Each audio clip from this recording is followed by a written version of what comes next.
have to do it every day. For God's sake, learn to do it well. We spend more time with our co-workers than with our families, our dogs, etc. So why on earth would we pick a job or accept a position where we're not going to do our very, very best? Why wake up in the morning and say, I'm going to have a mediocre day? Who says that? Like, do any of you say that? We might say, oh, I don't want to get out of bed, or today's going to be whatever. But my goodness sake, you're choosing to do this until you go into retirement. So why not put your all into it? So what is excellence? And I want to hear from you guys, because everybody has a different definition. Who wants to go first? When I say excellence, what comes to mind? Being your best. Doing your best? Being your best. What else? Earning awards or praises. Awards, praises. Know the best about your field. And I'm just going to be here. Forgive my handwriting. Know your field. Excellent. What else? Smile. Oh, I like that. There's a lot that goes into excellence. A lot. Preparedness. Sorry? All your gifts. Preparedness. Gifts, preparedness. Did you say gifts? Yeah, all your gifts. Using all your gifts. Preparedness. Oh, these are all great, actually. Passion. I'd say care in action. I'm sorry, say it one more time. Care in action. And there was another one. Passion. Passion.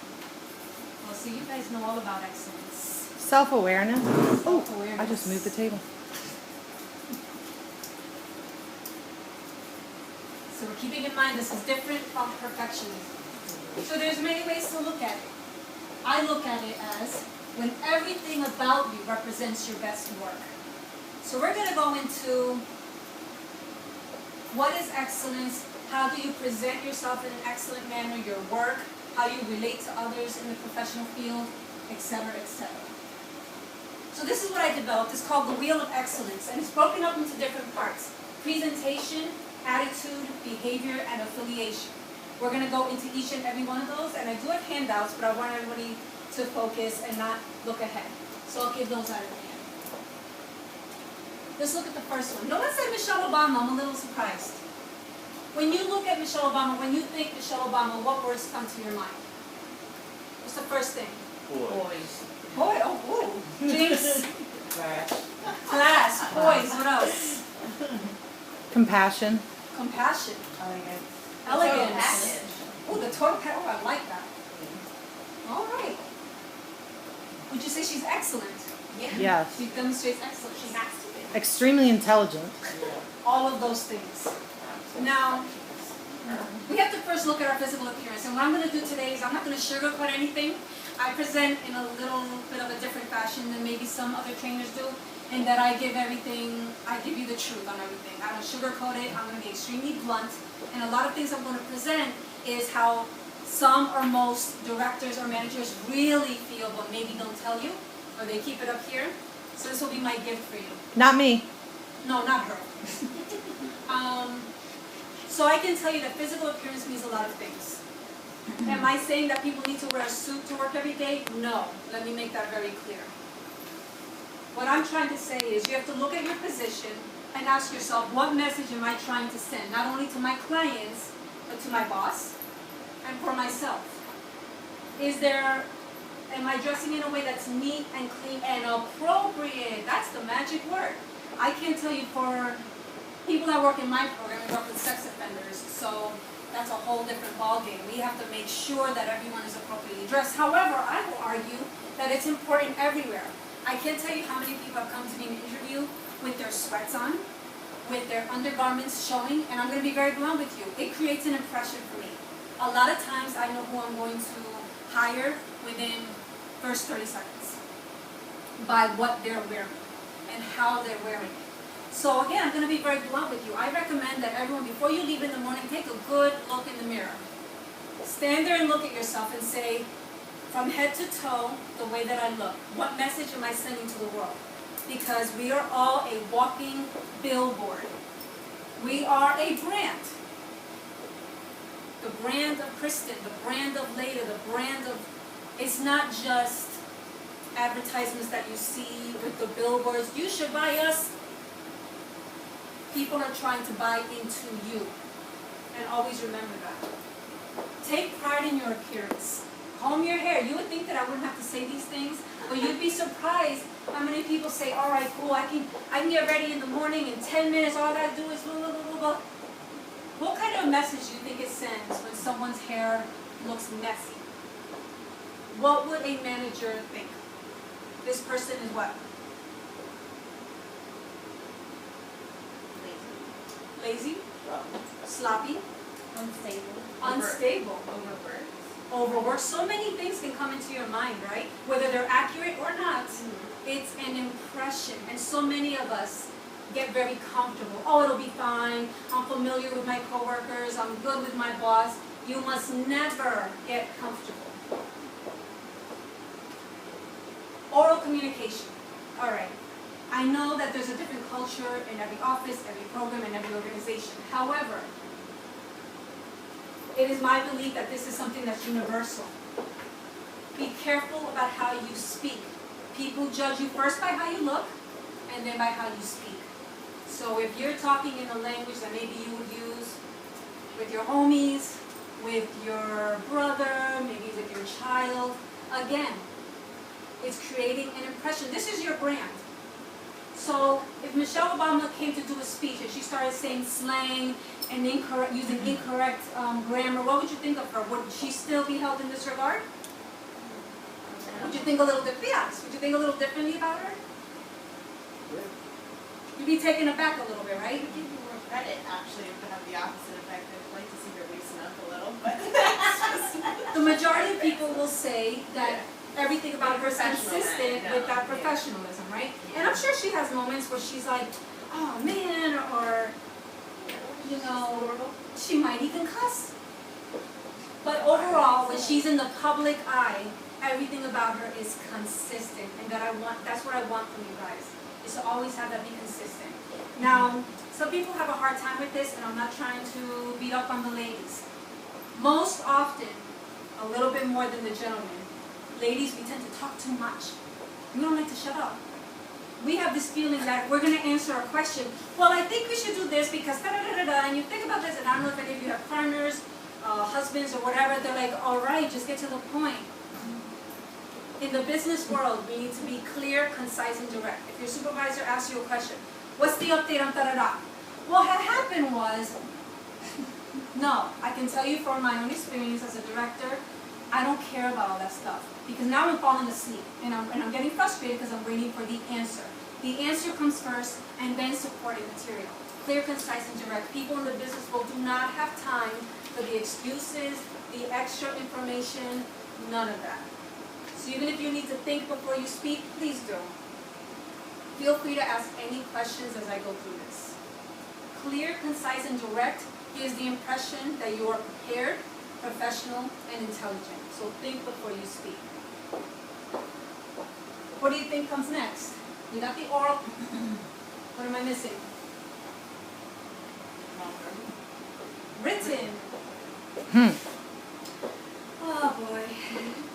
So, we all come from different backgrounds, different educational backgrounds, different families, where we communicate in different ways. And that's okay. Remember, I'm talking about our professional world, our professional self. Why is it that I still get emails from people with all kinds of spelling mistakes, grammar mistakes? Again, I'm going to share something else with you. I get resumes on a daily basis. Let's start off with the email. Why is your email address sexydoll69@yahoo.com? I don't even care about their resume. I'm going to tell you that right now. Because you didn't take the time to create a professional email address. Again, presentation. That person could have been the most qualified person for the position. But what do you think that tells me with an email like that? Not professional. I don't even want to consider you. So if that was that person, they could have been professional. They could have been extremely qualified. But now, that first impression has ruined it for me. So, do you guys write a lot of emails here? to each other, some I know Kristen. Some more than the others? Yeah, Kristen and Beth. So I don't know about Kristen, but in my program, it's constant emails, constant emails. And whether it's this position or another position you'll be in a few years from now, whatever. Emails are very important. There are a lot of people that I work with, maybe it might be a funder, it might be whoever, people at central office, I don't know who they are, I've never seen them in their face. I might be working with them for several years and never met them in person. So all they have is this email communication between the two of us. So we've been emailing each other for, let's say, a year, and finally we run into each other one day. That person already has an impression of me based on our emails. So think about that, whether it's in this position or another position. What you write is just as important as the way you look and how you speak. So look at your emails the next time you write one. Think about it. Something that really frustrates me is when people just write emails and just ask the question. There is such power in good morning, Kristen. Well, I don't talk to Kristen like that. I say, hi, darling.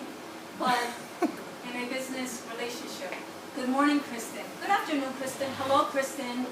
Those things, let me tell you, go a long way. And it really creates an impression. You always want to come off as professional, friendly, approachable, and with that balance. Never underestimate the power of please and thank you. Thank you so much. Thanks in advance. There was someone I used to supervise that I actually would sit with her every week for about an hour just working on emails. Again, you have to be genuine about it, right? Yeah. And we've all known those people. Oh, thank you so much. You're just, I don't know what we would do without. And you're like, shut up. You know that they're not being genuine. So I'm challenging you to be genuine, but also polite. Timely follow-up. I don't know about Kristen and some other people in the room, but I get so frustrated when I email someone and ask them for something and they don't respond in a timely manner. So again, what impression does that give? I send you an email, you don't respond for 2 weeks. What? Don't care. Maybe you don't care. What does it say about them as a person? Your work ethic's probably not too great. So now you might be, in my mind, maybe you're mediocre, Or you're avoiding them. or you're avoiding me. There's so many possibilities there. But I know what it's not creating is this idea in my head of excellence. Oh, this is someone I believe in. This is someone I want to work with. It seems so trivial, but something like an email message can transmit so much. I want you to really think about that. Nancy, what do you think is an appropriate response time to a professional response? I would say within 24 hours. Absolutely. As professionals, we should have a skill of being able to prioritize emails. What I do is I get 100,000 emails a minute, like I'm sure Kristen does, and so I flag them, the ones that are extremely important that I have to do right now. So you learn to do that, like which do I have to do right now, which do I have 24 hours to do. But the person wants to feel heard.